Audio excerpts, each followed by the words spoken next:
Thing you need to know. Paulo, escrevendo a Timóteo, na sua primeira carta, ele faz referência ao exercício físico. Ele fala do exercício físico lá. Isso está em 1 Timóteo, no capítulo 4, no versículo 8. Ali ele diz assim: porque o exercício corporal para pouco aproveita. Isso é uma versão. Existe uma outra versão que ele fala porque o exercício físico. Em uma ele fala exercício corporal, na outra ele fala exercício físico, que é a mesma coisa. Ele diz que para pouco se aproveita, mas a piedade para tudo é proveitosa, tendo a promessa da vida presente e a promessa da vida no porvir. Há uma versão que diz assim, ó, porque tem a promessa da vida que agora é e da que há de ser. São duas versões diferentes para a gente poder aproveitar isso aqui. Paulo, quando ele escreve a igreja de Coríntios, em 1 Coríntios, está lá no capítulo 9, 1 Coríntios, de 24 a 26, depois vocês deem uma olhada, ele faz uma comparação entre o esforço físico de um atleta e a nossa vida espiritual, o nosso esforço espiritual. Então ele fala que, da mesma forma que o atleta se exercita, se prepara para ele poder ir para as competições, principalmente a maratona, né, que ele cita muito isso, espiritualmente você também precisa se preparar. Então você se prepara com a palavra. E ele diz lá, num termos de comparação, que o mesmo esforço que é feito fisicamente deve ser feito espiritualmente. Você faz através da palavra, como a gente está fazendo aqui, nos alimentando da palavra. Já aqui para Timóteo, quando ele fala, você percebe um desequilíbrio.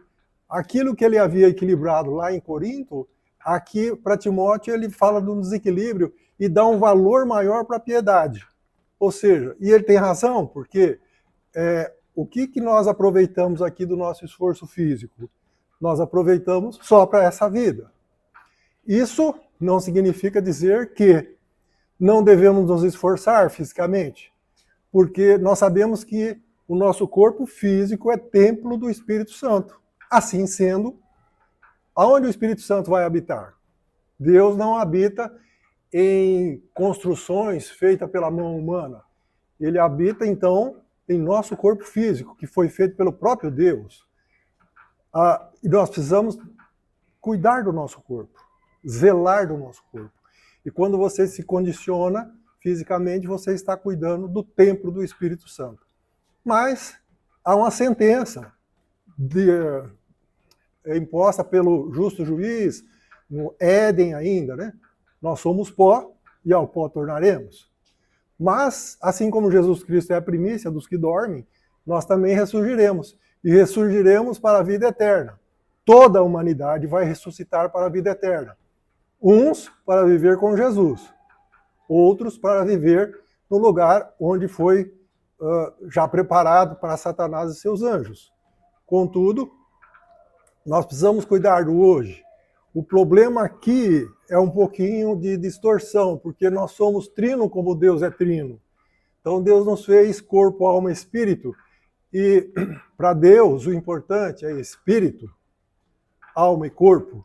Nós invertemos isso, em razão da nossa vaidade. Então nós vamos para a academia, nós malhamos, para que o corpo fique sarado, né? Para que o corpo fique bem.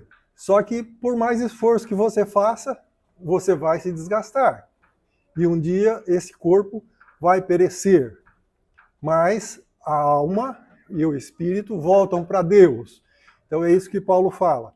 A questão da piedade, eu estou alimentando a minha alma e eu serei coroado, eu serei premiado. Deus vai me galardoar em razão das coisas que foram feitas aqui. E aí fica para nós de reflexão o que Salomão disse lá no Eclesiastes, né? Que tudo é vaidade. Então exercitar o corpo para ficar sarado, bonito, tal, nós precisamos ter referência a respeito disso, porque há um limite que é saudável e um limite que deixa de ser saudável. Então veja bem, nós temos que estar focado, porque enquanto é saudável, tudo bem, passou disso já é prejudicial. Isso nós precisamos e não podemos deixar de saber.